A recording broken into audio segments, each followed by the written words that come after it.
Hi, magandang araw po sa inyong lahat. Araw ng Sabado. Yan, titingnan po natin ngayon. Ano po kaya ang makikita naman natin sa araw ng Sabado? Ayan. O ano, nag-post na po ba ang inyong mga tsabilitang palaka ng mga post na binibisit kayo? Huwag nyo pong bibilihin yon kasi sa totoo lang po, hindi po yun. Huwag po kayong malungkot at hindi po yan totoo. No? Gustong-gusto na po kayong bisitin at sinasabi ko po sa inyo, no? Hindi po yan totoo. Huwag po kayong malungkot. Wala nga pong pera yan, bakasyon pa, Diyos ko. Yung iba sa kanila, nagpinilit pang magbakasyon, ano? At yung iba naman, pa-post-post pa ng kung ano-ano, no? May mga nag-post po dyan ng mga anniversary nilang picture, ganyan. Ako, huwag nyo pong bilhin. At sa totoo lang po ay, hindi po yan, totoo. Binubisit lang po kayo yan. Okay, pili po tayo ng 10.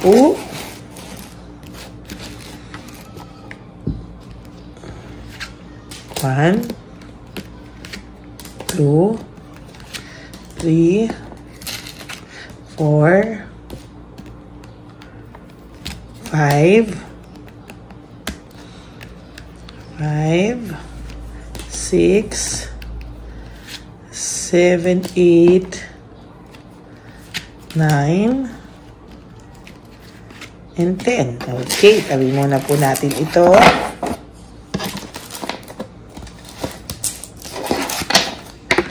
Again, huwag nyo po itong i-skip kasi sa totoo lang po, ito po ay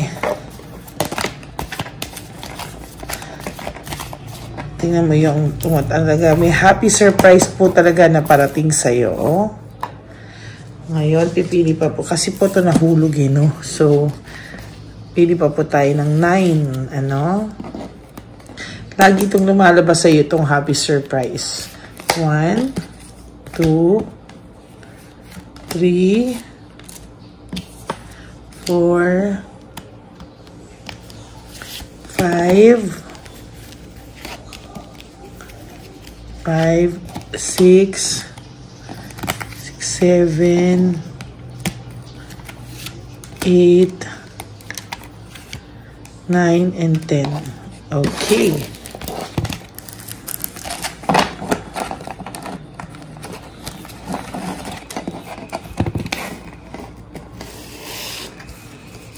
Tingnan natin.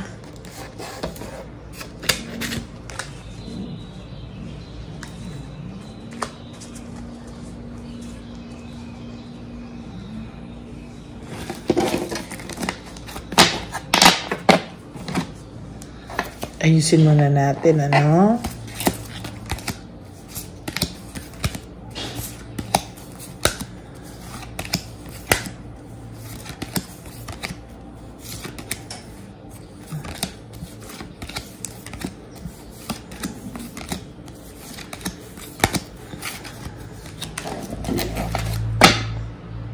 Okay.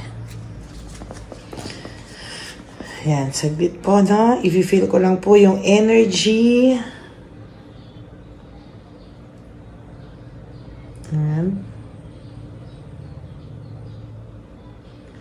I-feel ko lang po yung energy.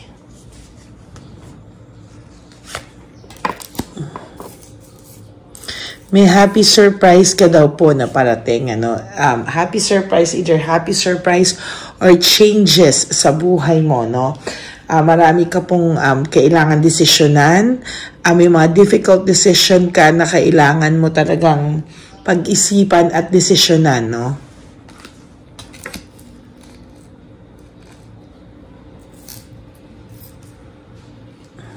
Ito na naman, no? Lumabas na naman po yung coldness, no? Talaga pong si Shokoy ay may panglalamig sa inyong third party. It's just that hindi lang po talaga to makaamin sa'yo, hindi lang po talaga niya maamin, hindi rin po niya, actually nararamdaman naman ng third party o nararamdaman ni Palaka na may panglalamig sa kanya. Kaya lalo siyang nagagalaiting bisitin ka. No? Nakakaramdam po ito talaga ng may nangyayaring something. Ano? Kaya, yan nakakaramdam siya na may nangyayari or kaya siya napapraning, nakakaramdam siya ng panlalamig. Nakakaramdam ng panlalamig ang person mo sa third party nyo.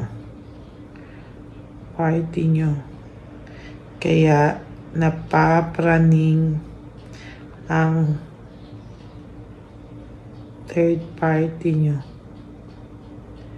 At lalo nang gigigil. Bisitin ka. Naku, ang haba. Di ba kaya dito ako maayos siya? Ayan o.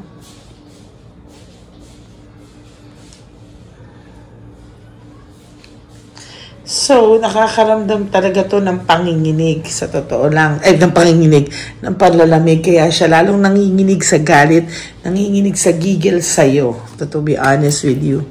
Leaving home, making decision. Yung person mo ngayon, to be honest with you, gusto niya muna sanang mag-isa. No? Gusto niya sanang mag-isa. Gusto niya mag-isip-isip lang. Pero takot kasi to literally to be alone no? Kaya kahit papano, parang hindi niya magawang mag-isa, mag-isip. Kasi literally, may emptiness po itong taong to. Kapag nakakaramdam siya ng may panlalamig siya, malungkot siya, hindi niya ma-explain yung feeling. Alam naman niya na nag-mess up na siya sa'yo big time. Kaya may takot din itong bumalik sa'yo. Wala siyang initiative, lack of initiative, lagi rin lumalabas yan. Lack of initiative meaning ang person na to ay may takot sa'yo, no? Na gumawa siya ng isang bagay kasi technically alam niya po sa sarili niya na baka hindi niya rin mapanindigan, ma-reject siya. He's scared of rejection actually. No? Ang laki ng takot ng taong tong ma-reject sa'yo, ayaw niya po talagang ma-reject. Ayan, dalawa na. Moving home, leaving home, moving on, leaving behind. Same meaning, no? Gusto niya na po talagang mag-move on sa buhay niya. Gusto niya pong maging masaya. Pero para sa kanya, napakahirap daw sumaya, no? So, talagang hindi po genuine yung nararamdaman niyang saya. Kasi sa totoo lang, he feels guilty. He feels mixed emotions. Sobrang dami, overwhelming talaga, no? Naniniwala ako na overwhelming talaga po yung pakiramdam niya. May unexpected good luck ka talaga, no? And also yung health mo, no? Up and down, minsan masama pakiramdam mo. Because siguro sa panahon din, ano? So, yan. There's home conflicts, may lack of support. Meron sa kanilang nangyayaring conflict as of the moment. Talagang very recent, very lakas talaga ng energy ko na meron po talaga silang something na pinagdadaanan talaga. No? Talagang pinagdadaanan po nila is medyo matindi. No? Kaya talagang sila mismo ay nakakaramdam ng panlalamig sa isa't isa. Looking ahead, lagi ka pong naiisip pa rin itong person mo. No? Kahit po sabihin mo na naging rude siya sa'yo lately, talagang feeling mo, pinili niya iba, but hindi ka po nawawala sa isip niya because of mixed emotions. He misses you and yet, galit din siya sa'yo, namimiss ka niya, may times na guilty siya, iba-iba, no? Iba-iba, halo-halo. Hinahanap niya po yung direction and control ng masayang relasyon nung nasa iyo pa siya, no? Kasi ngayon po talagang nahirapan po itong taong to. There's fear of change. Playing safe na lang siya.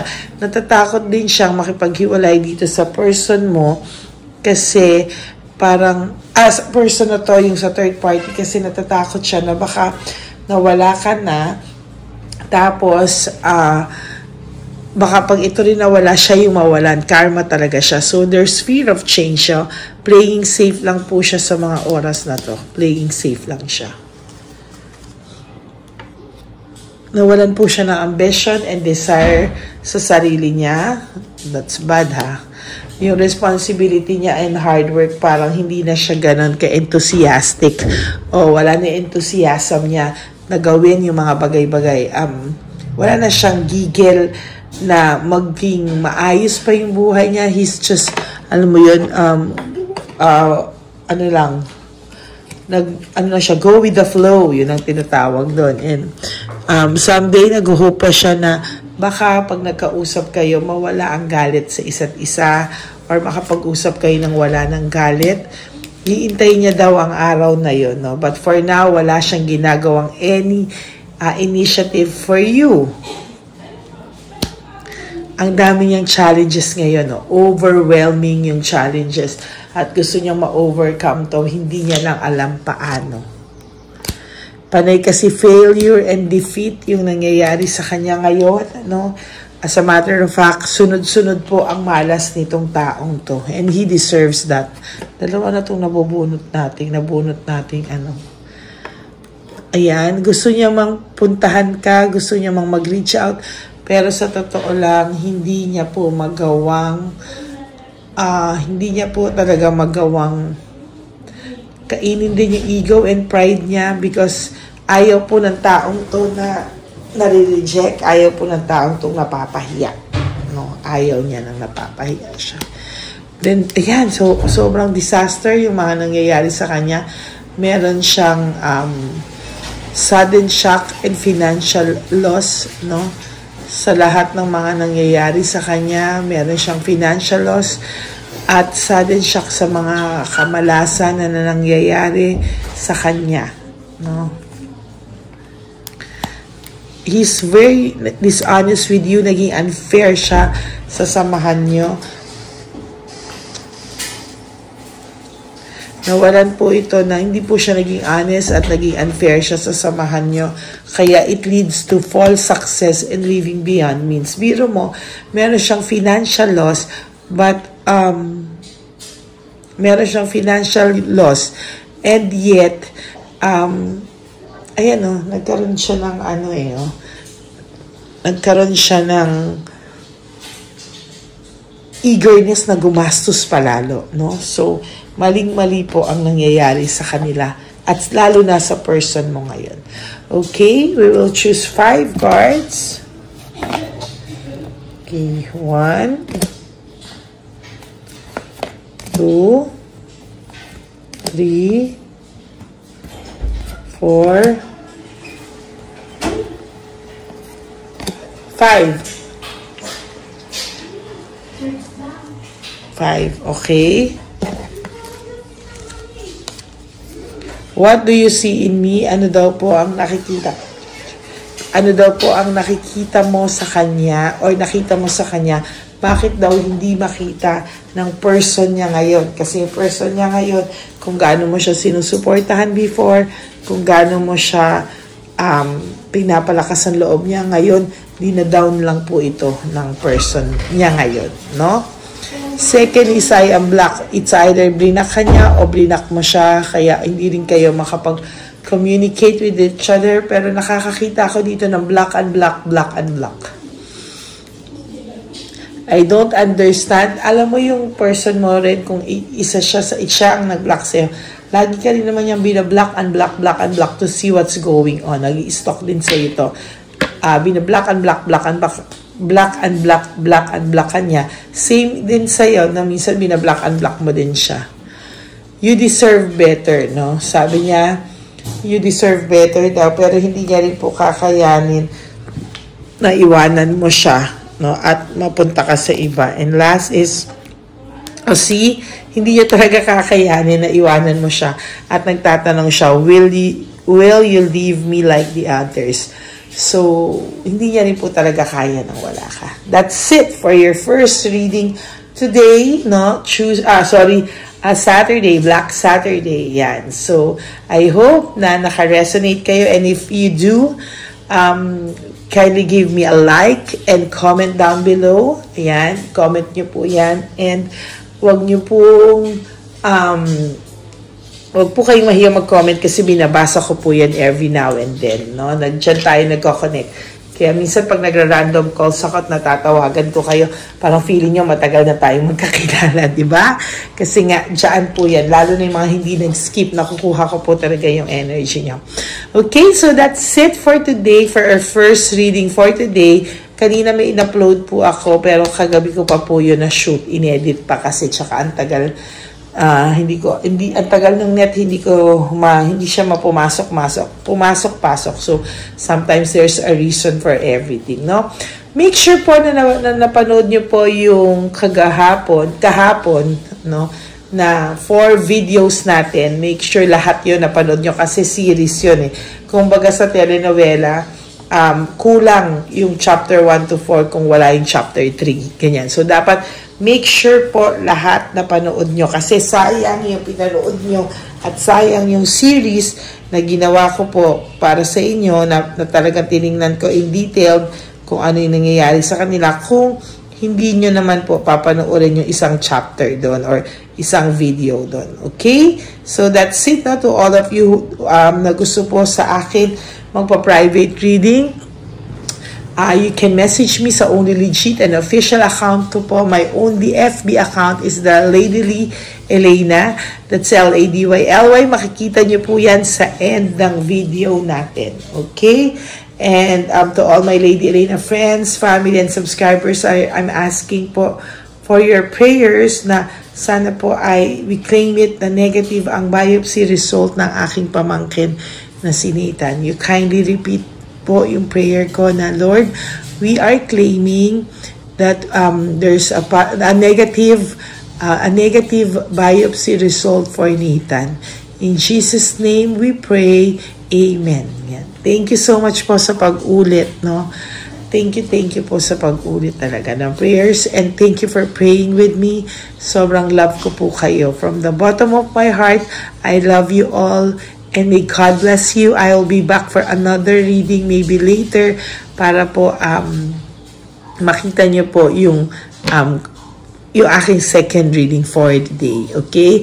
And then, luluwas na po ako ng Manila, so baka hindi na po ako makapag-video. I'll try if I can make another one tonight. Kung hindi pa po ako pagod, titingnan ko po. Okay? Thank you very much, everyone, and I love you all. Bye! God bless you.